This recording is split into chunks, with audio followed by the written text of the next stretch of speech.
Fox News says it's parted company with Tucker Carlson, one of its most popular and controversial presenters. A new woman has come forward to sue former chair Roger Ailes for sexual harassment, and advertisers are pulling away from Bill O'Reilly's show following that major report about millions in payouts to his accusers. It was explicit quid pro quo sexual harassment, which was, basically you sleep with me and I'll give you a promotion. Minutes ago, Tucker Carlson was forced to leave Fox News after startling videos came to light, leaving everyone in shock.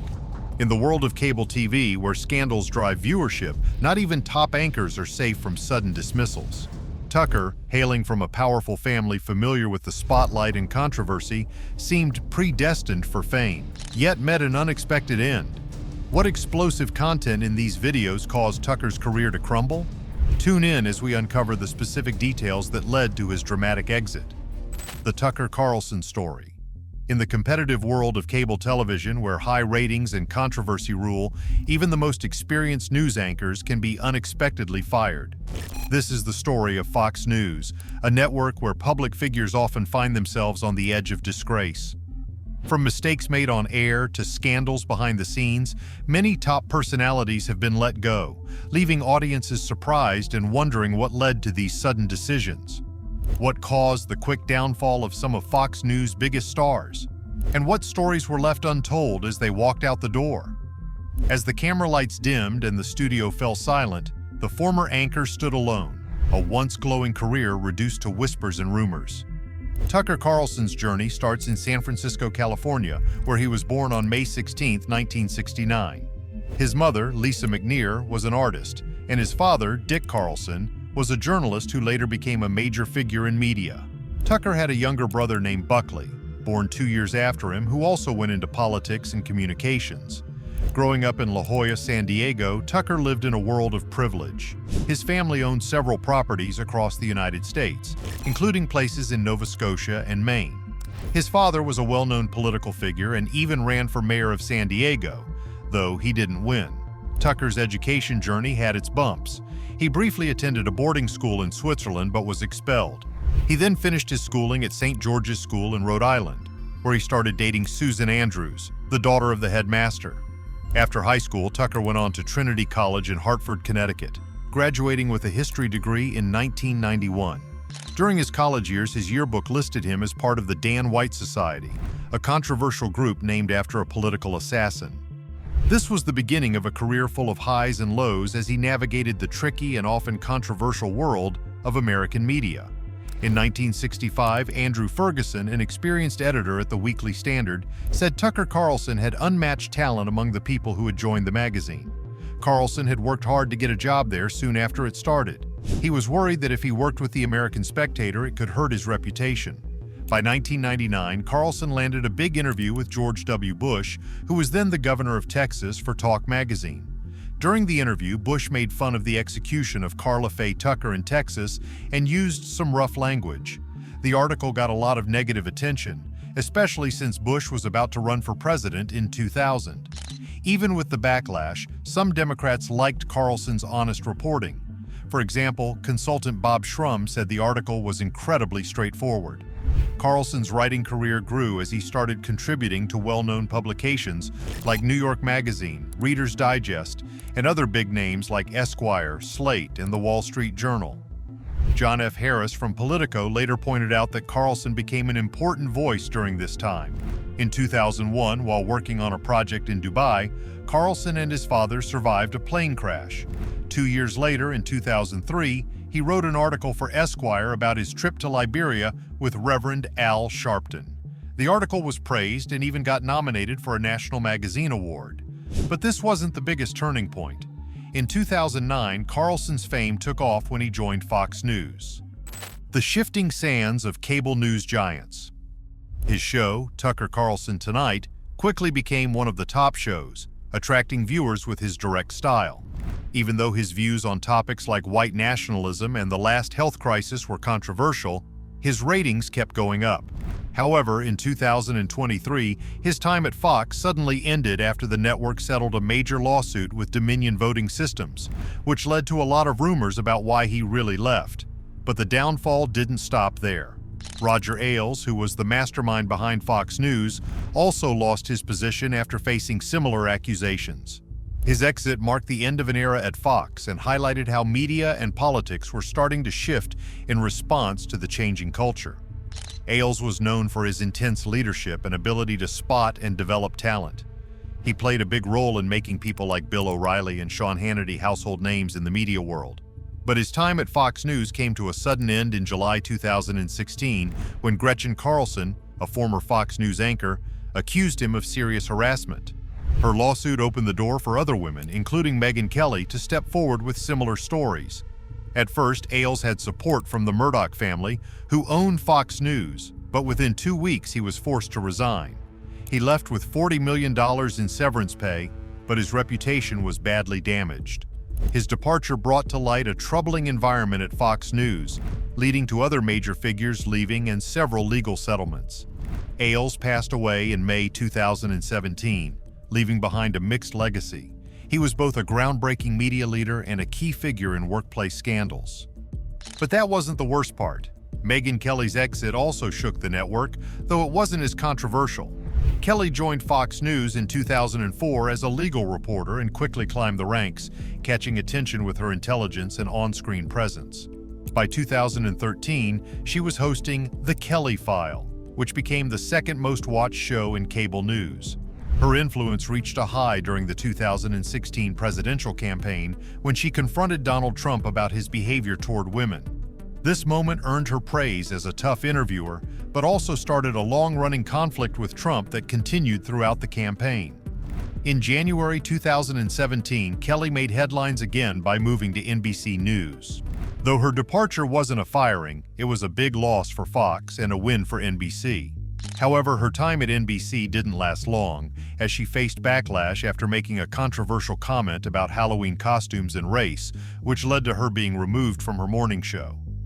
Then there was Glenn Beck. His time at Fox News was shorter, but still had a huge impact. Beck joined Fox in 2009, coming from CNN Headline News, bringing along a loyal audience. His show quickly gained popularity, drawing in more than 2 million viewers each night. Known for his emotional rants and dramatic props like his famous chalkboard, Beck often stirred controversy. One of the biggest issues came when he accused President Obama of racism, causing many advertisers to pull their ads. Beck's chalkboard segments, where he tried to connect unrelated events and people, often led to more controversy. As his comments became more extreme, Fox News executives grew worried about the damage it could do to the network's reputation. By April 2011, Fox and Beck parted ways, calling it a mutual decision, though it was clear that Fox wanted to distance itself from the backlash surrounding Beck's remarks. But the problems didn't end there. Ed Henry's time at Fox News also came to a sudden halt in 2020. A legacy of scandals.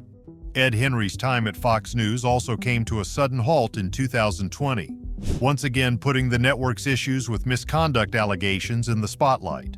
Henry joined Fox in 2011 from CNN and quickly made a name for himself, eventually becoming the chief White House correspondent. He then became a co-anchor on the morning show America's Newsroom. His career hit a bump in 2016 when he took a leave of absence after an affair became public. However, it was a 2020 lawsuit accusing him of serious harassment that led to his immediate firing. Fox News acted quickly, likely trying to show they were serious about handling these issues, especially after being criticized in the past. In 2017, Eric Bolling's time at Fox News came to a sudden end during a period when the network was facing several harassment scandals. Bolling, who had been with Fox since 2007, was known for his financial insights and conservative views. He became a co-host on The Five and by May 2017 started hosting The Specialists.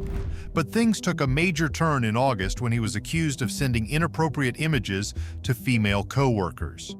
At that time, Fox News was already handling similar issues with other employees. Bolling denied the allegations and even sued the journalist who reported the story for defamation, asking for $50 million. However, Fox News chose to part ways with him in September 2017, claiming it was a mutual decision.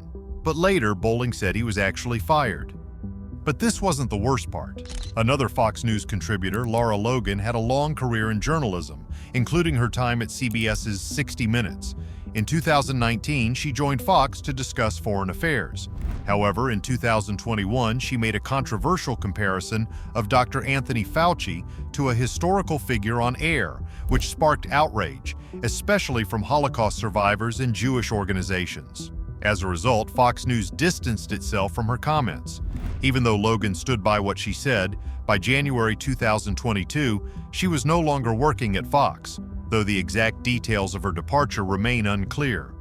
Lou Dobbs also faced his own set of challenges at Fox Business, where he started in 2011 after leaving CNN. His show became popular with conservative viewers, but in 2020, things went south when he began promoting unfounded claims of election fraud. A voting technology company sued both Fox News and Dobbs for defamation, accusing them of spreading false information. Even though Dobbs had a large following, his show was canceled in February 2021, just a day after the lawsuit was filed. Fox said the cancellation was due to programming changes, but the timing suggested it had more to do with the lawsuit. Jeanine Pirro, another prominent Fox News figure, got into hot water for comments she made about a political figure's religious wear, suggesting it conflicted with American values. Her remarks drew criticism, and Fox publicly condemned what she said. Pirro was briefly suspended but eventually returned to the air. This incident showed how Fox often struggled to balance strong opinions with journalistic responsibility. But that wasn't the last of Fox's internal issues. The exodus of iconic anchors. Shepard Smith, one of the original faces of Fox News since its beginning in 1996, was known for his straightforward reporting, which often put him at odds with the network's opinion-heavy content, especially during the Trump presidency. After clashing with other Fox hosts and criticizing misleading statements from the Trump administration, Smith surprised many when he announced his departure in 2019. His exit raised questions about Fox's dedication to unbiased news reporting. Another Fox host, Melissa Francis, joined Fox Business in 2012 and later co-hosted on Fox News. In 2020, she filed a claim against the network, saying she was paid less than her male colleagues. Things escalated when she was abruptly fired, learning about it from a message on the teleprompter right before going on air. Her harsh dismissal led to conversations about how Fox treated its employees and the ongoing issue of equal pay. Even more recently, in 2023, Geraldo Rivera left Fox after over 2 decades. Known for his more moderate views, he often disagreed with his more conservative colleagues, especially on topics like immigration and Trump. His departure, which he announced on social media, came after he was fired from The Five, showing the internal struggles and disagreements that shaped his career at Fox. Conservative voices started raising concerns about whether Fox News was still open to different opinions. One of the network's well-known personalities, Kimberly Guilfoyle, who had been with Fox since 2006 and co-hosted The Five, left suddenly in July 2018. Guilfoyle, known for her strong support of conservative ideas and her energetic way of speaking, was very popular with the channel's conservative audience. At first, it seemed like she left to back Republican candidates during the 2018 midterm elections. But soon it became clear that her exit wasn't entirely her choice. According to HuffPost, an internal investigation revealed that her departure followed claims of inappropriate behavior. These claims included showing inappropriate images to coworkers and talking about personal, intimate matters at work. Guilfoyle denied these accusations, but her departure sparked more questions about the work environment at Fox News, especially how the network handled these kinds of accusations after dealing with previous scandals. Bob Beckel and Stacey Dash also had dramatic exits from Fox News. Beckel, a former Democratic strategist, was often the only liberal voice on The Five. He was fired in May 2017, marking the second time he had been let go in just 2 years. The first time he left, back in 2015, was reportedly due to health issues related to substance violence. When he returned in 2017, his time at the network was cut short after he was fired for allegedly making a racist remark to an African-American staff member.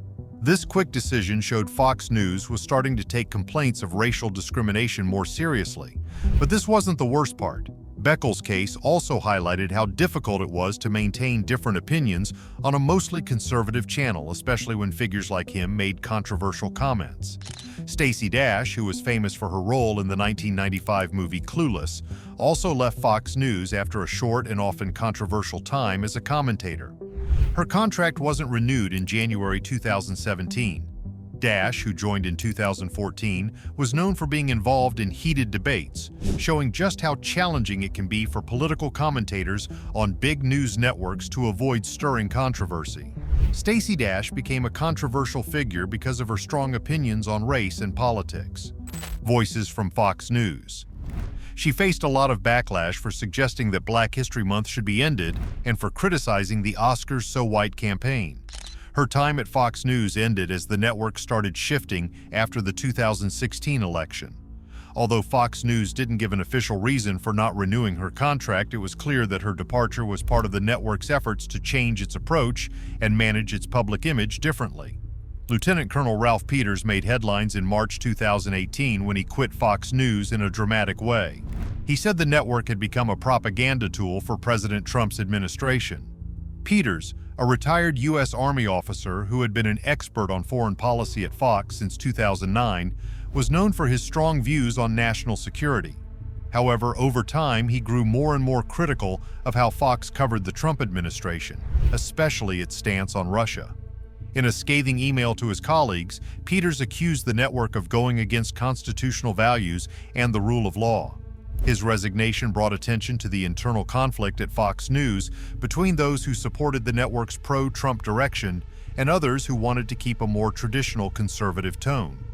Trish Regan left Fox Business Network in March 2020 after she made some controversial remarks about the COVID-19 pandemic.